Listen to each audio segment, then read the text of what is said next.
बहुत सही बात बोली है। किसी से माफ़ी मांग लो, किसी को माफ़ कर दो, क्योंकि ये लाइफ है, हम में से कोई भी परफेक्ट नहीं है। तो जब छोटी मोटी गलतियाँ होती है ना, तब तो हम कह देते हैं कि कोई बात नहीं, हम बात को आई गई कर देते हैं, भूल चूक लेनी देनी। लेकिन जब कोई बड़ी गलती हो जाती है, सामने वाले ने हमारे साथ कुछ गलत किया, पास्ट में कुछ ऐसा जिससे हम बहुत हर्ट हुए और उसका पेन आज भी हमारे अंदर है, उसने हमारे साथ कुछ मिसबिहेव किया या फिर उसने हमारा कोई बड़ा लॉस ही करा दिया, आज भी हम नुकसान में हैं। लेकिन पास्ट की कोई भी गलती आज तो बदली जा नहीं सकती, तो फिर आज हम पेन में क्यों हैं? फॉरगिवनेस क्यों ज़रूरी है, मतलब किसी को माफ़ करना और दिल से माफ़ करना क्यों ज़रूरी है, आज हम इसी के ऊपर बात करेंगे। Hey unique soul, welcome back on powerful healing mantra. My name is Shruti Rakheja.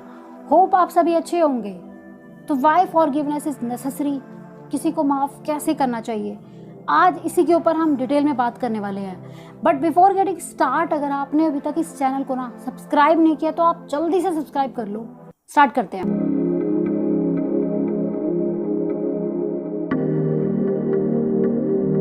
तो first things first, why forgiveness is necessary. हमें किसी को माफ़ क्यों कर देना चाहिए और इससे हमारा क्या फ़ायदा होता है। फॉरगिवनेस का जनरल मीनिंग क्या होता है? फॉरगिवनेस में हम उन सारी फीलिंग्स को जाने देते हैं, वो सारे इमोशंस जिसमें हम सामने वाले से गुस्सा है, हम उसे नफ़रत करते हैं, हम एकदम क्रोध से भरे हुए हैं, हमारे अंदर उसके लिए बहुत ज़्यादा नफ़रत है, हम उससे बहुत ज़्यादा ईर्ष्या करते हैं।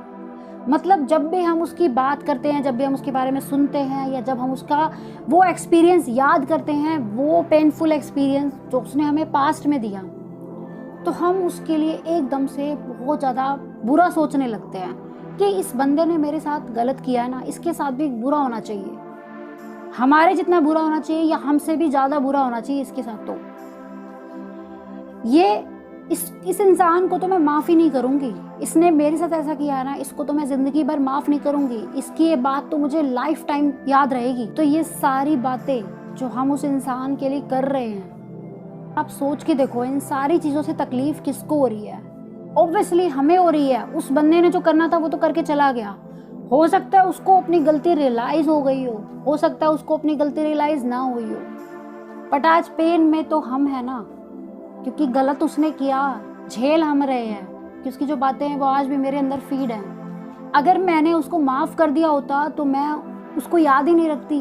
तो माफ़ करने से एक्चुअली में ना हम खुद को फ्री कर देते हैं इन सारी नेगेटिव फीलिंग से। तो माफ़ करने से आज़ादी हमको मिलती है, उसको नहीं मिलती। सामने वाले ने मुझे पेन दिया था एक बार, लेकिन मैं बार बार याद करके उस एक्सपीरियंस को और ज़्यादा ख़राब बना रही हूँ, क्योंकि वो एक्सपीरियंस मैं आज भी भूली नहीं हूँ। बट अगर मैंने उसको माफ़ कर दिया होता तो मतलब मैंने उन सारी इमोशन से खुद को फ्री कर दिया होता। तो माफ़ करने से आज़ादी पहली बात हमको मिलती है, सामने वाले को नहीं। उसको तो कोई फ़र्क भी नहीं पड़ता, ना उसको पता है कि आज भी हम कितना दुखी है उसकी वजह से। सामने वाले ने आपको एक खरोच दी, लेकिन आप बार बार उसको याद करके उसको एक बड़ा घाव बना रहे हो, उस चोट को एक बड़ा घाव बना रहे हो आप, क्योंकि आप उसको बार बार याद कर रहे हो। अगर आप ये भी सोचते हो ना कि सामने वाले के साथ कुछ गलत हो जाए या मैं उसे बदला लूँगा, मैं यहाँ पे एक और बात ऐड करना चाहती हूँ कि जितना कार्मिक अकाउंट को मैं समझ पाई हूँ अभी तक, वो ये भी कहता है कि आज आप जो भी भोग रहे हो या कुछ टाइम पहले आपने जो भी भोगा सामने वाले की वजह से, जो बहुत बुरा था, तो आप यूँ समझो कि आपके आपस में कार्मिक अकाउंट थे, सामने वाले के कारण आपके साथ ये होना लिखा था। कर्माज का यहाँ पे रोल आ जाता है। और अगर आप फिर से यही सोच रहे हो कि मैं भी उसके साथ बुरा करूँगा या उसके साथ भी बुरा हो जाए, तो आप अपने लिए दोबारा से वही चीज़ें खुद ही अट्रैक्ट कर रहे हो फिर से, लॉ ऑफ अट्रैक्शन के अकॉर्डिंग, लॉ ऑफ कर्मा के अकॉर्डिंग। तो फ्यूचर में आपके फिर कार्मिक अकाउंट उस बंदे के साथ जुड़ेंगे और कभी ना कभी फिर दोबारा ही घूम फिर के बुरा हमारे साथ ही हो जाता है फिर। तो अगर आप ऐसा भी सोच रहे हो कि मैं ईंट का जवाब पत्थर से दूंगा, तो आप एक ऐसा पत्थर हो सकता है ढूंढ रहे हो जो आपको पता नहीं कितने टाइम बाद मिले। दूसरी बात, क्या आप उतने टाइम तक, मतलब आप एक मौका ढूंढ रहे हो, तो क्या आप उतने टाइम तक उसी दर्द को अपने अंदर रखोगे? क्या आप उसी फीलिंग के साथ आगे बढ़ोगे लाइफ में? क्या आप उसी पेनफुल एक्सपीरियंस को लाइफ में हमेशा याद करते रहोगे? तो मन दुखी हमारा होता है, मन हमारा अशांत होता है, क्योंकि उसकी वो बात आज तक हमने पकड़ी हुई है, उसको कोई फर्क नहीं पड़ता। फिर से बोल रही हूँ। तो ये फॉरगिवनेस, अगर किसी को माफ़ी अगर देनी है ना, तो वो हमें हमारे लिए देनी है, हमारी इनर पीस के लिए देनी है, हमारी मेंटल हेल्थ के लिए देनी है, हमारी हैप्पीनेस के लिए, हमारी मन की शांति के लिए। बिना माफ़ किए आप मूव ऑन नहीं कर सकते लाइफ में कभी भी, क्योंकि जब आप किसी पेनफुल एक्सपीरियंस के साथ आगे बढ़ रहे हो तो वो एक्सपीरियंस आपको स्ट्रेस, डिप्रेशन, ओवर थिंकिंग में डाल देता है, और ये सारी चीज़ें हमारे को फिज़िकली भी अफेक्ट करती है। मतलब हमारा मेंटल और हमारा फिज़िकल हेल्थ ख़राब होने लगता है, हम ही परेशान रहते हैं हमेशा अगर हम किसी को माफ़ नहीं करते। तो किसी को माफ़ करना इज़ इक्वल टू उन सारी फीलिंग्स को जाने देना जिसमें हम सामने वाले से नफ़रत करते हैं, गुस्सा करते हैं, बहुत ज़्यादा हमें बुरा लगता है, और बहुत ज़्यादा हम चाहते हैं कि इसके साथ भी ना गलत हो जाए कुछ। तो वो सारी फीलिंग्स को हम टाटा बाय बाय बोल देते हैं। फिर forgiveness is a path to peace. किसी को माफ़ अगर हमने करना है तो हमारी अपनी हेल्थ, हैप्पीनेस और पीस के लिए करना है। माफ़ करना तब ज़्यादा आसान हो जाता है जब हम किसी की बुराई ना देखकर किसी की अच्छाई पे फोकस कर ले, कि अगर किसी ने हमारे साथ बुरा किया भी तो भी उसने कभी हमारे साथ अच्छा भी तो किया होगा। हो सकता है वो हमारे बहुत काम भी आया हो, उसकी वजह से हमने बहुत कुछ सीखा भी हो, तब उस केस में माफ़ करना और ज़्यादा आसान हो जाता है। तो माफ़ कैसे करना है, अब मैं उसी के ऊपर आ रही हूँ, क्योंकि ये एक प्रैक्टिस है। ये एक बारी में नहीं होगी कि एक बारी मैंने किसी को माफ़ किया और बस मैं उन सारे फीलिंग से फ्री हो गई, ऐसा नहीं होगा। क्योंकि ये डिपेंड करता है कि आपके मन में कितने टाइम से वो एक्सपीरियंस भरा हुआ है और कितना टाइम हो गया आपको उस एक्सपीरियंस, उस फीलिंग के साथ। तो वो एक्सपीरियंस कैसा था, कितना बुरा था, क्या उसका इम्पैक्ट था। तो पर्सन टू पर्सन भी वैरी करता है कि कोई हो सकता है बहुत जल्दी ये कर पाए, हो सकता है किसी को बहुत टाइम लगे, बट ये प्रेयर है और ये काम करती है। मैंने इसको करके देखा है और ये डेफिनेटली वर्क करती ही करती है, और ये डेफिनेटली काम करेगी आपके लिए भी अगर आप इसको करोगे। तो आप अपने आप को इमेजिन करना एक बहुत ज़्यादा शांत जगह पे, जहाँ पे सारे यूनिवर्स की वाइब्रेशंस है, जहाँ पे चारों तरफ पीस है, हैप्पीनेस है।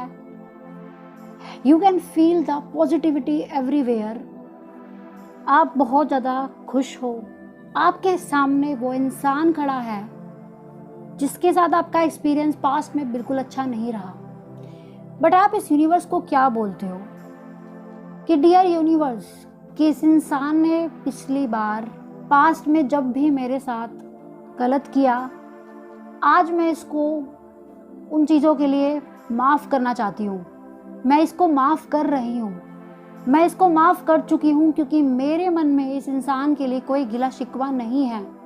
जो भी मुझे इस बंदे ने एक्सपीरियंस दिया पास्ट में, जो भी मुझे लर्निंग सिखाई, जो कुछ भी मुझे सिखाया, उसके लिए मैं इसको थैंक यू बोलती हूँ। मेरे मन में इसके लिए कोई गिला शिकवा नहीं है। और अगर इस जाने अनजाने में मैंने भी इस इंसान को कुछ गलत कहा हो, कुछ गलत बर्ताव किया हो, तो उसके लिए मैं भी इससे माफ़ी मांगती हूँ। हम दोनों के मन में एक दूसरे के लिए कोई गिला शिकवा ना रहे, और हम दोनों के कार्मिक अकाउंट बिल्कुल क्लियर हो जाए, और हम दोनों अपनी अपनी लाइफ में बहुत खुश रहें।